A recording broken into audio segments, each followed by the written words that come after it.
Olá, turmas! Bem-vindos a mais uma aula de língua portuguesa. Sou o professor Denilson e vou acompanhá-los nesse momento. O que vamos aprender hoje? Então vamos observar o nosso objeto de conhecimento. Hoje vamos trabalhar recursos linguísticos e semióticos que operam nos textos pertencentes aos gêneros literários. Especificamente, vamos trabalhar figuras de linguagem, figuras de som, aliteração, assonância e onomatopeia, certo? Então essa é a nossa aula, esse é o nosso conteúdo e venham comigo para ela.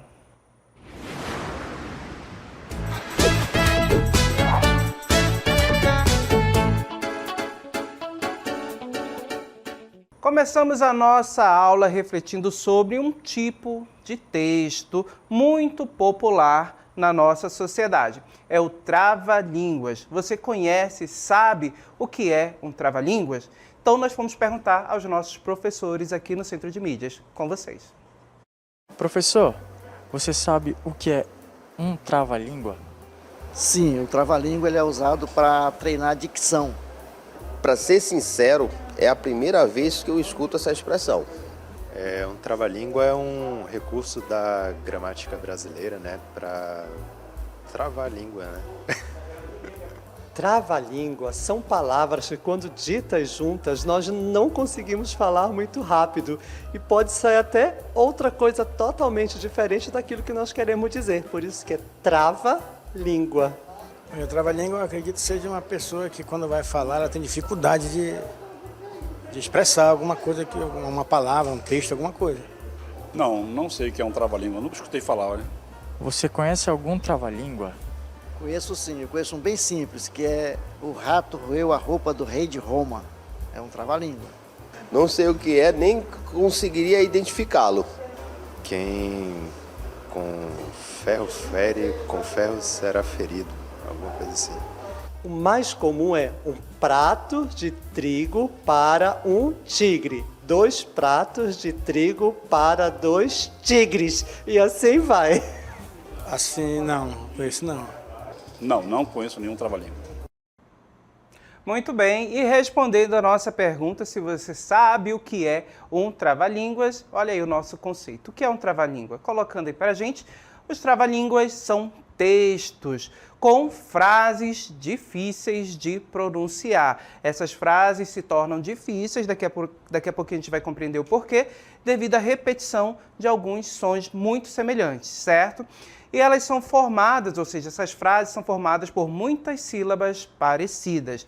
Fazem parte do folclore brasileiro, ou seja, da cultura popular, certo? Que nós temos aqui no nosso país, sendo manifestações da cultura oral, ou seja, falada, a cultura oral popular, transmitida de geração em geração, certo? Então, trava-línguas que existem hoje são os mesmos que nossos antepassados, nossos avós já conheciam e utilizavam muito.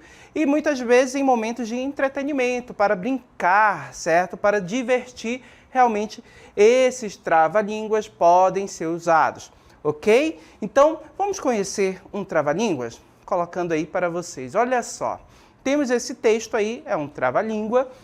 E observe que eu tenho 2 imagens já que dão para a gente a ideia dos elementos que estão envolvidos. Você observa na imagem uma aranha, certo? E observa ao lado dessa aranha uma rã, ok? E o nosso trava-língua diz: a aranha arranha a rã arranha a aranha, nem a aranha arranha a rã, nem a rã arranha a aranha. Certo? Então, voltando aqui comigo, você percebe que o trava-línguas trata exatamente de uma disputa ali, de uma relação entre a aranha e uma rã. Percebe que essas palavras são semelhantes, mas a forma como eu li foi uma forma pausada, certo, gente? Foi uma forma um pouco mais devagar. A graça, a brincadeira com o trava-línguas é você conseguir ler esses versos agilmente, ou seja, de forma rápida. Será que eu consigo? Vamos colocar o nosso texto aí mais uma vez. Então, a aranha arranha rã, a rã arranha aranha, nem a aranha arranha rã, nem a rã arranha aranha. Consegui? Será? Depois vocês falam aí para mim, tá bom? Então, observem, gente, que nesse texto eu tenho repetição de sons. Eu já destaquei os sons para vocês que são repetidos. Quais são esses sons? Observem lá no nosso texto em vermelho. Você vai perceber que eu tenho destaque para a letra R, certo? Então, observe que a letra R é repetida nesse texto. Então, nós temos esse som, R, certo? Esse R, que é o som do R, percebam que ele traz para a gente muito mais do que uma palavra parecida. Percebam que a escolha dele foi feita, a escolha da repetição desse som da letra R foi feita de forma intencional, certo? Percebam que aí você tem a percepção de algo arranhando com esse R. Percebam? Aranha, arranha, rã. Observem, a rã arranha, aranha, certo? Então percebam que esse R, o som dele traz para a gente essa ideia de algo que é arranhado, certo? Do som que faz quando você arranha alguma superfície. E aí, claro, nós temos aí a aranha e a rã nessa brincadeira. Então, observem que a pessoa que escreveu, não sabemos de fato a autoria desconhecida, tanto que é um texto, ou seja, um trava-língua muito popular, certo? Percebam que a pessoa que produziu, que criou esse trava-língua, colocou essas repetições de sons, de letras, né, do som da letra R, de forma intencional. Então percebam que ela criou isso de maneira intencional. Lembrem que na escrita, na produção de texto, sempre nós temos uma intenção ao usar determinada palavra ou ao repetir determinado som. E isso ocorre no nosso texto. Para dar esse som, a ideia de algo arranhando, percebam que a pessoa que escreveu esse texto utilizou a repetição da letra R, certo? Então perceba que quando você faz isso, repete uma letra, o som de uma letra, a palavra, de forma intencional, você está trabalhando a linguagem. Nós temos um recurso, isso é chamado de figura de linguagem, certo? E o que é a figura de linguagem? Colocando aí para vocês. Olha só, as figuras de linguagem são recursos linguísticos que podem tornar o texto mais expressivo. Elas dão ao texto um significado que vai além do sentido literal, portanto, permitem uma plurissignificação do enunciado. Então, observem que as figuras de linguagem têm a função de tornar o texto mais expressivo. No nosso trava-línguas, o primeiro que a gente observou e analisou, percebo que a repetição do som da letra R não foi apenas para tornar o texto difícil de pronunciar, certo? Mas também para trazer para a gente essa ideia do arranhão, do algo que é arranhado, certo? Do som. Então percebo que isso foi feito de forma intencional, ok? Então percebo que é uma figura de linguagem. E que figura de linguagem seria essa? Então conheçam agora. A figura de linguagem que nós temos lá no nosso trava-língua, que nós analisamos logo no início da nossa aula, certo? Percebam que é uma figura de som, uma figura sonora. Por quê? Porque trabalha com o som da língua, certo? Então vamos conhecer as figuras de som da língua portuguesa, colocando aí para vocês a primeira. Olha só, a aliteração. A aliteração é a repetição de um mesmo som consonantal propositalmente em um texto como recurso linguístico. Então a gente viu que no nosso texto, no nosso trava-língua, para dar a ideia de algo arranhando e também para tornar até a pronúncia do trava-língua um pouco mais difícil para a pessoa que lê, percebam que foi repetido um som, aquele som da letra R. Então eu percebo que a aliteração, o que vocês têm que guardar? É a repetição, certo, de um som consonantal, de uma consoante, certo? Então, lá no nosso texto, a gente teve a repetição da letra R. Vamos observar mais um exemplo? Olha só este outro trava-língua aqui. Se o Papa papasse papa, se o Papa papasse pão, se o Papa papasse tudo... Opa! Vamos de novo.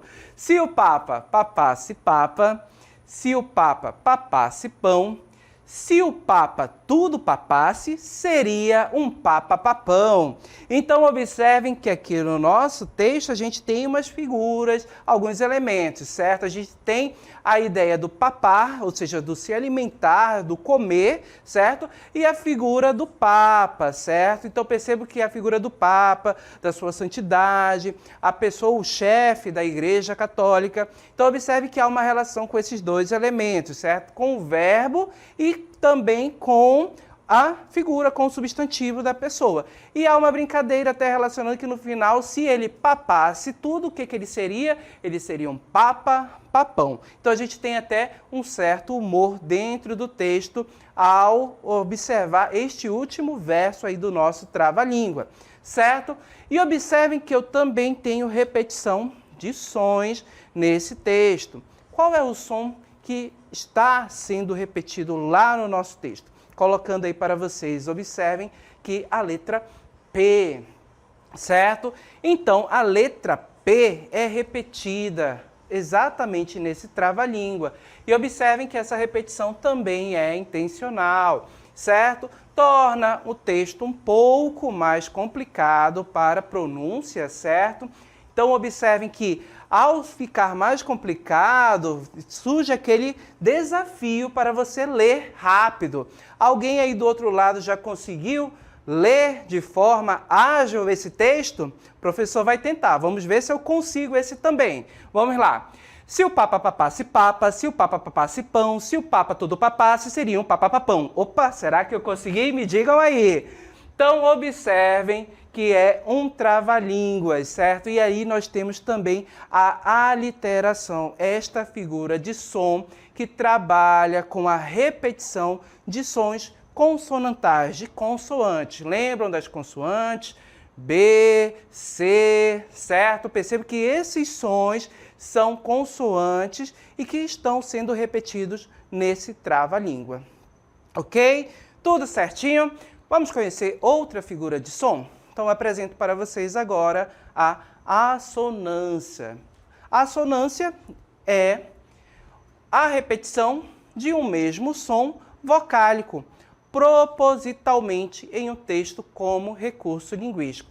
Perceba que nós tivemos a aliteração, que repetiu um som consonantal, agora a assonância. Então, a assonância também é a repetição de um som, mais um som vocálico, ou seja, as vogais A, E, I, O, U. Então percebam que essas vogais, elas são repetidas nos textos, certo? Que possuem essa figura de som, essa figura de linguagem, a assonância, ok? Vamos observar um exemplo? Então, colocando aí para vocês. Olha só. O caju do Juca e a jaca do Cajá, o jacá da Juju e o caju do Cacá, certo? Então, observe que a gente tem uma brincadeira aí também com os sons das palavras, certo? A gente observa até pela imagem que acompanha a nossa cartela, uma criança e uma fruta, o caju. Observem que ao final de cada verso, cada linha, certo, do trava-língua, você encontra o nome próprio, Juca, Cajá, Juju, Cacá, certo? Então, observem que esses nomes aí, você tem um objeto que é relacionado a cada um. O caju do Juca, a jaca do Cajá, o jacá da Juju, jacá é um cesto, certo? E o caju do Cacá, certo? Então, observem que aqui eu também tenho as repetições de sons. E, claro, isso também traz aquela dificuldade na hora da pronúncia, na hora de ler rápido esse texto. Você já conseguiu identificar quais sons estão repetidos aí? Diga aí. Vamos lá. Se você respondeu que os sons repetidos são esses aqui, você acertou. Observe que agora estamos trabalhando com uma figura de linguagem, certo? De som que trabalha com a repetição de sons vocálicos, repetição de sons de vogais, certo? Então a gente tem o O, A e o U repetido em cada um desses versos aí do nosso trava-língua, certo? E observem que isso também foi feito de forma intencional para trazer um tom de dificuldade na hora da leitura. E aí, vocês já conseguiram ler esse daí rapidinho? Quem aí da turma já conseguiu? Vamos tentar mais uma vez? Deixa eu tentar aqui esse trava-língua. O caju do Juca e a jaca do Cajá, a jaca do Caju... Opa! A língua enrolou, agora a língua travou de vez, não tem como. Então observem que os sons aí, a repetição desse som vocálico traz dificuldade na hora da leitura e aqui a língua enrolou, como dizem, né? Travou de vez, que não foi possível continuar. Então observem que essa brincadeira do trava-língua, exatamente a graça, o humor, o entretenimento está na hora que você acaba errando, né? Que acaba sendo algo muito engraçado nas brincadeiras, ali no momento em que você está em sala de aula, na hora do recreio com seus amigos, e aí vai tentar fazer um trava-línguas, travou. Aí pronto, a risada é geral, certo? Trabalhamos duas figuras de linguagens. Vocês observaram que a primeira, a aliteração, repetição de sons, certo? Mais consonantais. A segunda, a repetição de sons vocálicos, a assonância, repetição de sons de vogais, certo? Agora temos uma outra figura de linguagem que irá buscar reproduzir sons de objetos, de ações. Você conhece, já ouviu falar dessa figura de linguagem? Com certeza, muitas vezes nós a utilizamos no dia a dia. E qual é essa figura de linguagem? Colocando aí para vocês. É a onomatopeia, certo? A onomatopeia consiste na criação de uma palavra para imitar sons e ruídos. É uma figura que procura imitar os ruídos e não apenas sugeri-los, certo? Então, o que a gente tem que guardar com relação a esta figura de linguagem? O nome dela, onomatopeia. Olha só que nome bonito, certo? Se algum dia alguém tiver algum filho, pode colocar esse nome que é muito bonito, onomatopeia, ok? E observe que consiste na criação de uma palavra para imitar sons e ruídos de objetos, de animais, sons da floresta. Observem que ela pode ser utilizada para isso, ok? E para que a gente possa compreender bem o que é uma onomatopeia, eu convido vocês agora para assistirem comigo a declamação de um poema, O Relógio. Acompanhem.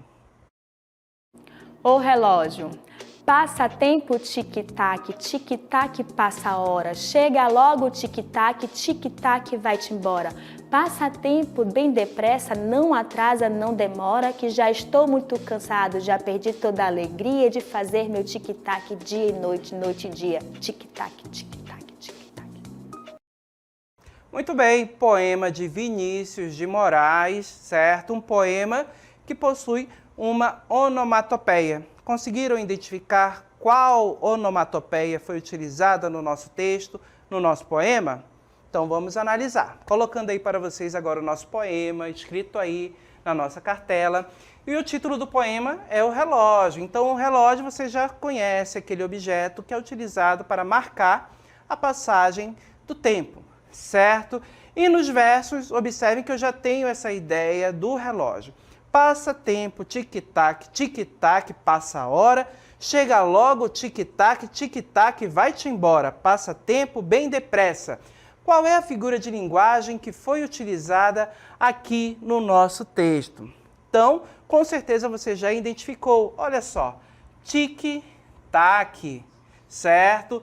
Tic-tac, que foi utilizado diversas vezes, repetido até diversas vezes nos versos do nosso poema. Lembre, um poema é um texto que é escrito em versos, certo? E observem que ele é repetido, trazendo exatamente isso, a ideia do som que o relógio faz. marcando a passagem de tempo, as engrenagens funcionando, o relógio, os ponteiros passando ali, percebam que há este som, tic-tac, tic-tac, certo? E observem que o nosso texto também, ele continua, olha só, não atrasa, não demora, que já estou muito cansado, já perdi toda a alegria de fazer meu tic-tac, olha o onomatopeia mais uma vez, dia e noite, noite e dia, tic-tac, tic-tac, tic-tac. E observem que ele finaliza aqui com uma reticência, certo? Percebam que esse ponto aí indica uma continuidade exatamente do serviço desse relógio, do som, marcando o tempo. Agora observem que eu tenho uma figura de linguagem aí, a onomatopeia, uma figura de som que reproduz o som do relógio, do funcionamento do relógio. Agora observem que eu também tenho presente uma outra figura de linguagem aí, relacionada a esse texto, certo? Já observamos a onomatopeia, observem que eu também tenho uma figura de linguagem relacionada à personificação do relógio. Observem que no nosso texto, no poema, a gente sempre tem a figura do eu lírico, que nós dizemos que é a voz que fala no texto, é como se fosse o narrador do poema, mas em um poema nós não chamamos de narrador, nós chamamos de eu lírico, certo? Quando a gente tem o conto de fadas, as crônicas, lá nós temos a presença de narradores contando a história. No poema, quem fala no poema, quem conta a história sempre é o eu lírico. E o eu lírico pode ser diversas coisas, pode ser um ser humano, pode ser um objeto, pode ser um animal ou até mesmo uma pedra, certo? Observe que no nosso poema O Relógio, de Vinícius de Moraes, o eu lírico é um relógio, certo? Então observe que a todo momento a gente tem esse eu lírico se expressando, falando para a gente sobre a passagem do tempo, certo? E observe que ele se cansa, observe que ele observa o tempo, ele percebe que o tempo passa, dia e noite, noite e dia, certo? Então observem que essas ações, elas não são próprias de um relógio. Se a gente for interpretar o nosso poema de forma literal, a gente percebe que um relógio não é capaz de fazer isso. O relógio é um ser inanimado, que não possui vida, certo? Mas no campo literário, na literatura, ele possui vida, ele é personificado, ou seja, ele possui ações humanas. Então, quando isso acontece, percebam que nós dizemos aí que o relógio foi personificado, é uma figura de linguagem que nós chamamos de personificação ou prosopopeia, e ela está presente nesse poema justamente porque o relógio é personificado. E lembrando também, quando você personifica um objeto, algum ser que não tem vida na literatura, lembrem que esse ser representa alguém. Então percebam que o relógio representa o próprio ser humano, que está ali preso ao tempo, que percebe o tempo passar, que se cansa, às vezes, com a repetição das mesmas situações. Então tudo isso a gente pode perceber dentro do nosso poema, certo? Além da figura de linguagem onomatopeia que está presente no texto. Ok, gente? Então percebo que nós temos lá no nosso texto tic-tac, uma figura de linguagem chamada onomatopeia, que imita o som do relógio, e também tem presente a personificação. Nas próximas aulas, nós ainda vamos estudar um pouquinho mais sobre essa figura de linguagem, tá bom? Agora eu quero chamar vocês para a leitura de um outro texto. Vamos lá, vamos observar essa tirinha? Observem aí que nós temos uns personagens, e no primeiro quadrinho, um rapaz chega e diz: querida, cacei por 2 dias na chuva e no frio. E percebam que a mulher responde: pegou alguma coisa? Atim! Acho que peguei. Então, observem aqui no nosso texto. Primeiro, a gente tem 2 personagens, certo? Observem que eles estão em um ambiente de uma casa, um ambiente aí que um chega para o outro e percebe que o personagem diz querida, né? Então, a gente tem um tom afetuoso, talvez um relacionamento entre esse casal aí, certo? E ele diz: cacei, o verbo caçar, certo? Caçar animais, e digam que ele caçou aí, ó, por 2 dias, passou 2 dias distante aí desse lar. E perceba que ele complementa, ele diz: cacei por 2 dias na chuva e no frio. E quando ela pergunta, pegou alguma coisa? Observem aqui no segundo quadrinho o que acontece. Atchim, certo? Observem que ele espirrou. Então, observem que essa palavra atchim no segundo quadrinho é uma onomatopeia, certo? Uma onomatopeia que imita exatamente o som de um espirro, certo? E perceba que isso também é trabalhado no nosso texto para trazer essa ideia do espirro e a gente também tem um humor na tirinha. Voltando à nossa tirinha. Observem que ao espirrar, o que aconteceu aqui no terceiro quadrinho? Observem que os objetos que lá no primeiro quadrinho estavam todos organizados, a moça deitada no sofá, o que aconteceu? Ela caiu do sofá, o sofá está lançado de um lado, a TV revirada, certo? Observem que a gente tem até uma outra figura de linguagem que ajuda a gerar o humor nesse texto, ok? Então, voltando aqui comigo, vou só perguntar uma coisinha para vocês, rapidinho. Alguém já conseguiu dar um espirro tão forte, mas tão forte na sua vida, que foi capaz de arremessar algum objeto, a TV, o sofá, jogar a rede lá do outro lado do rio, aí da sua cidade? Alguém já conseguiu fazer isso alguma vez? Creio que não. Então percebam que aí nós temos um exagero, certo? E quando nós temos um exagero de forma proposital, percebam que no nosso texto esse exagero foi utilizado de forma proposital, foi de propósito, justamente para gerar o humor no nosso texto, certo? Então perceba que o espirro aí foi um exagero.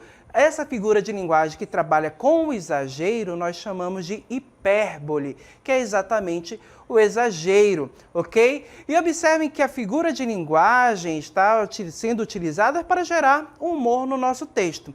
E olhando para a figura de linguagem que se chama onomatopeia, ela também diz muita coisa para a gente, auxiliando aí no humor do nosso texto. Voltando lá à nossa tirinha.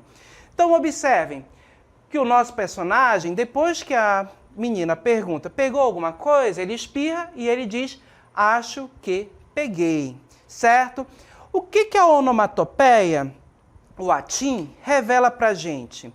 O que ele pegou? Perceba que nós temos a resposta aí de forma implícita no nosso texto. Não vem escrito, mas nós podemos deduzir o que ele pegou. O que ele pegou? Você já conseguiu identificar? Certo?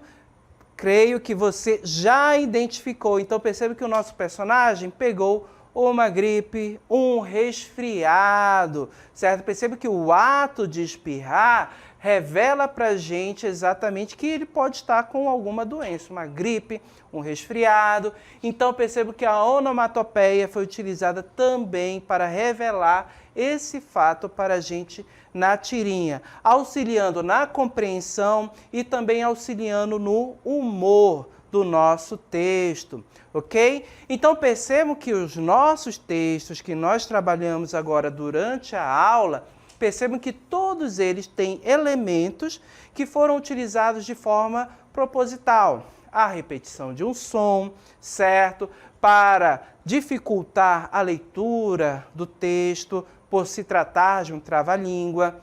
A repetição de um som para expressar para a gente a ideia de algo que está sendo arranhado, como a repetição da letra R lá no início do nosso texto.